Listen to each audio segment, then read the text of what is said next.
अस्सलाम वालेकुम। Welcome to my channel the biology series. आज से हम first year biology Sindh text book board जो है उसका एक एक टॉपिक रोज़ डिस्कवर करेंगे और पढ़ते जाएंगे। आज हम पढ़ने जा रहे हैं introduction to biochemistry. The branch of biology which explain the biochemical basis of life is called biochemistry. ऐसी ब्रांच बायोलॉजी की जो ज़िंदगी पे बेस करती हो, like bio means life, chemistry means जो मैटर की स्टडी हो। यानी इसका मतलब ये हो गया कि हमारे अंदर जो हमारी लाइफ से रिलेटेड जितने भी बायोकेमिकल्स हैं उनकी स्टडी को हम बायोकेमिस्ट्री कहेंगे। It is one of the most important branch of biology due to some reasons given below. ये जितने भी हर एक बायोलॉजी की ब्रांच जो होती है वो बहुत ज़्यादा इंपॉर्टेंट होती है, लेकिन बायोकेमिस्ट्री की एक अपनी इम्पॉर्टेंस है हमारी ज़िंदगी में। वो किन रीजंस की वजह से पढ़ी जाती है वो पढ़ना इंपॉर्टेंट है। काफ़ी क्वेश्चंस इसमें से हर साल एक दो आ ही जाते हैं, एमडीकेट में भी और आपके पेपर्स में भी।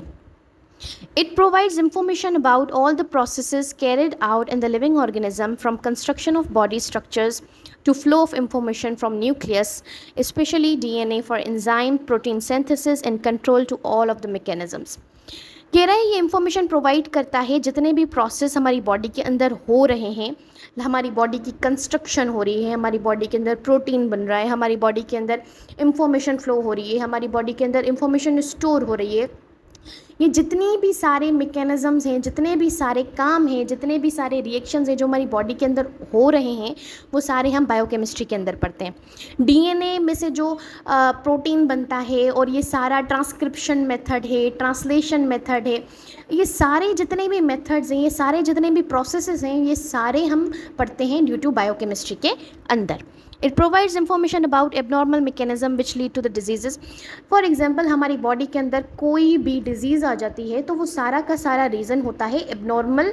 हमारी बॉडी एबनॉर्मल तरीके से बिहेव करने स्टार्ट हो जाती है। फॉर एग्जाम्पल, अगर हमारी बॉडी के अंदर प्रोटीन बन रही है, लेकिन अगर वो प्रोटीन सही तरीके से नहीं बनेगी या उसके अंदर एक भी अमीनो एसिड का मसला आ जाएगा या एक भी अमीनो एसिड अपनी चेन से हट जाएगा तो भी हमारी बॉडी के अंदर डिजीज़ हो जाएगी। आप सबको पता होगा ना कि प्रोटीन जो होता है उसका जो मोनोमर होता है, जो स्मॉलर यूनिट होता है, वो अमीनो एसिड होता है। वो अमीनो एसिड भी थोड़ा यहाँ से वहाँ जाएगा तो क्या होगा, ऑब्वियस सी बात है, हमारी बॉडी डिजीज़ की तरफ जाएगी। तो हमारी बॉडी, अल्लाह ताला ने इसको बहुत ही बेहतरीन तरीके से बनाया है, आइसोटोनिक फॉर्म में बनाया है। ये बहुत ऐसी कंडीशन होती है जो हमारी बॉडी ना ज़्यादा चीज़ें बर्दाश्त कर सकती है, ना ज़्यादा ना कम, इसलिए एक बैलेंस्ड अमाउंट में काम चल रहा होता है। तो ये जो बैलेंस अमाउंट का काम है ये बहुत ज़्यादा इंपॉर्टेंट होता है। जो जितनी भी एबनॉर्मलिटीज़ मैकेनिज्म हमारी बॉडी के अंदर आ जाते हैं उसकी वजह से डिजीज़ हो जाती हैं, डिसऑर्डर हो जाते हैं। It ultimately opened door to the development of medicine and medicinal equipment to elucidate these abnormalities। अब एक बात सुन लें कि भाई ऑब्वियस सी बात है, जब कोई बीमारी आती है तभी हम दवाएं खाते हैं। ऐसे डेली लाइफ में तो हम दवाइयाँ खाते नहीं है ना। जब बीमारी आएगी तो दवाइयाँ खाएंगे। जब बीमारी आई लोगों में, जब एबनॉर्मलिटीज़ आना स्टार्ट हुई तो डिजीज़ कॉज हुई तो ऑब्वियस सी बात है दवाइयों की नीड पड़ी। फिर उन्होंने क्या किया, बायोकेमिस्ट्री की मदद से दवाइयाँ बनाई और सर्जिकल इंस्ट्रूमेंट बनाए, लाइक थर्मोमीटर हो गया। और सर्जिकल इंस्ट्रूमेंट नहीं, जो हमारे मेडिसिनल इक्विपमेंट्स होते हैं, बेसिकली जो हमारे मेडिसिन के अंदर इस्तेमाल होते हैं, जितने भी इंस्ट्रूमेंट्स आ गए, आपका थर्मोमीटर आ गया, आपका स्टेथोस्कोप आ गया, आपका बीपी अपरेटस आ गया, वॉटएवर जितने भी मेडिसिनल इक्विपमेंट्स होते हैं वो सारे के सारे इस ही ब्रांच की मदद से हमने बनाए हैं। तो उनकी डेवलपमेंट की, इसकी वजह से भी बायोकेमिस्ट्री पढ़ना इंपॉर्टेंट है। The recent concept and technologies of biochemistry enable us to investigate and understand most challenging and fundamental problems of biology and medicine। ये जो अभी के कॉन्सेप्ट ऑफ टेक्नोलॉजी है उसको भी आंसर करने में हमारी जो बायोकेमिस्ट्री है वो बहुत ज़्यादा हेल्प दे रही है। For example, how does cell find each other to form a complex organ.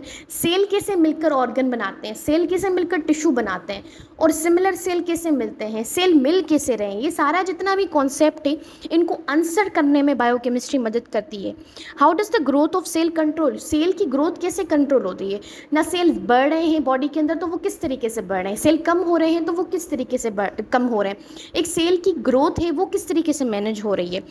What are the cause of the cancer, cancer क्यों हो रहा है, abnormalities of the cell, cell के अंदर एबनॉर्मलिटीज़ आ कैसे रही हैं, ये सारा कुछ हम बायोकेमिस्ट्री में स्टडी करेंगे। और ये बायोकेमिस्ट्री ही है जो इन सारे क्वेश्चंस का हमें आंसर देगी। What is the mechanism of memory, memory क्या होता है, शॉर्ट टर्म मेमोरी क्या होता है, लॉन्ग टर्म मेमोरी क्या होता है, बेसिकली व्हाट इज़ मेमोरी, आप इतनी देर तक चीज़ें याद कैसे कर सकते हैं, आप चीज़ें भूल कैसे जाते हैं, ये जितने भी क्वेश्चंस के आंसर्स हमें आहिस्ता आहिस्ता बायोकेमिस्ट्री देगी। तो biochemistry is the only branch of the science which answers this question properly. As we know that organisms are made up of tissue and cells while cells are made up of molecules. अब जैसे हमें पता है कि organisms जो होते हैं उनका फंडामेंटल जो पार्ट होता है बॉडी का वो सेल होता है, सेल मिलकर टिश्यू बनाते हैं और ये जो सेल्स होते हैं बेसिकली ये मॉलिक्यूल्स के साथ बनते हैं। अब मॉलिक्यूल्स क्या होते हैं, मॉलिक्यूल्स बेसिकली एटम जब कंबाइन होते हैं तो मॉलिक्यूल्स बनते हैं। ये बहुत ही बेसिक केमिस्ट्री है जो आप अपने 9th मैट्रिक्स से पढ़ते हुए आ रहे हैं। और बॉन्ड क्या होता है, ऑब्वियस सी बात है, दो एटम्स को आपस में मिलाएगा तो वो बॉन्ड होगा। वो दो किस्म के होते हैं, आयोनिक भी होते हैं, कोवलेंट भी होते हैं, वो बात की बात है, लेकिन बॉन्ड दो चीज़ों को आपस में मिलाता है। सो कह रहा है it means that fundamentally living organism और organisms are made up of chemicals which explain the second postulate of cell theory. अब कह रहा है कि भाई जो सेल है वो तो फंडामेंटल पार्टिकल है हमारी बॉडी का, लेकिन सेल जो है वो एटम से मिलके बनता है और एटम्स जो हैं वो केमिकली बॉन्डेड मॉलिक्यूल्स ही हैं। तो बेसिकली अगर हम डीप्थ में जाके देखें, हमारी जो बेसिक सेल है वो भी मॉलिक्यूल से बन रहा है, यानी केमिकल से ही बन रहा है। तो इसको हम जो है ना डीपली स्टडी करेंगे। और इसके बाद कह रहा है कि सेल थ्योरी हमने पढ़ी थी, सेल थ्योरी में उन्होंने बताया था, शील्डन एंड शिवान साइंटिस्ट थे, उन्होंने बताया था कि भाई सेल जो है वो बेसिक यूनिट ऑफ लाइफ है और उसकी बहुत 4-5 पॉइंट्स थी। उसको जो है हम बात डिस्कस करेंगे, लेकिन उसकी एक पॉइंट यहाँ पर डिस्कस की गई है, structure and function of cell are dependent upon the chemical composition.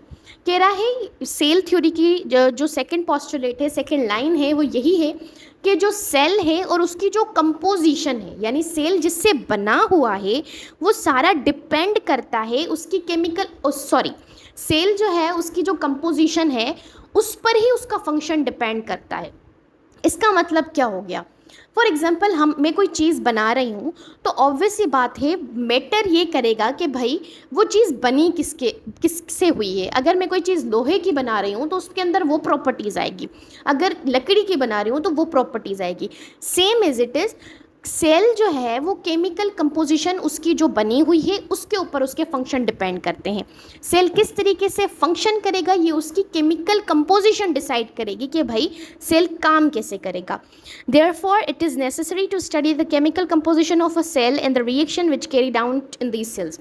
इसलिए हमारी ज़िंदगी में, हमारी लाइफ में ये इम्पॉर्टेंट है कि हम पढ़ें बेसिकली सेल बना किससे हुआ है। ज़रूरी नहीं है कि हम बायोलॉजी के स्टूडेंट्स हैं तो ही हमने पढ़ना इम्पॉर्टेंट है, नहीं, ये बेसिक बातें होती हैं। या आप भले किसी भी भले आप साइंस के स्टूडेंट, आर्ट्स के स्टूडेंट हो, भले आप कंप्यूटर के स्टूडेंट हो, लेकिन आपको ये पता होना चाहिए कि भाई हमारी बॉडी का जो सेल है उसकी केमिकल कंपोजिशन क्या है, हम बने किससे हुए हैं। तो बेसिकली इसको ही हम स्टडी करेंगे पूरी बायोलॉजी के अंदर। And these reaction cell to understand for different structures and metabolism of an organism. और इसके अंदर जितने भी मेटाबॉलिज्म हो रहे हैं हमारी बॉडी के अंदर, जितने भी केमिकल रिएक्शंस हो रहे हैं, उन सारी चीज़ों को हम इंशाल्लाह नेक्स्ट टॉपिक में डिस्कस करेंगे। लेकिन आपको पता होना चाहिए कि बायोलॉजिकल मॉलिक्यूल्स कार्बोहाइड्रेट है, प्रोटीन है, लिपिड है, न्यूक्लिक एसिड है और कॉन्जुगेटेड मॉलिक्यूल्स हैं। ये ही है आपके जो बायो मॉलिक्यूल्स जिनसे मिलकर आपकी बायोकेमिस्ट्री बनती है। इसलिए शुरू में ऊपर लिखा हुआ था मेरी बुक पेज पे कि biochemistry is the study of biomolecules, यानी बायोमोलिक्यूल्स मीन्स लाइफ के अंदर, यानी सेल के अंदर जितने भी मॉलिक्यूल्स हैं उनकी स्टडी को भी मैं बायोकेमिस्ट्री कहूँगी। आई होप आपको बायोकेमिस्ट्री जो है उसकी इंट्रोडक्शन समझ आया होगा, ये है क्या वो आपको समझ आया होगा। इंशाल्लाह जो नेक्स्ट टॉपिक है 1.1 chemical composition of a cell, वो मैं नेक्स्ट वीडियो में कवर करूँगी। तब तक के लिए अल्लाह हाफिज़।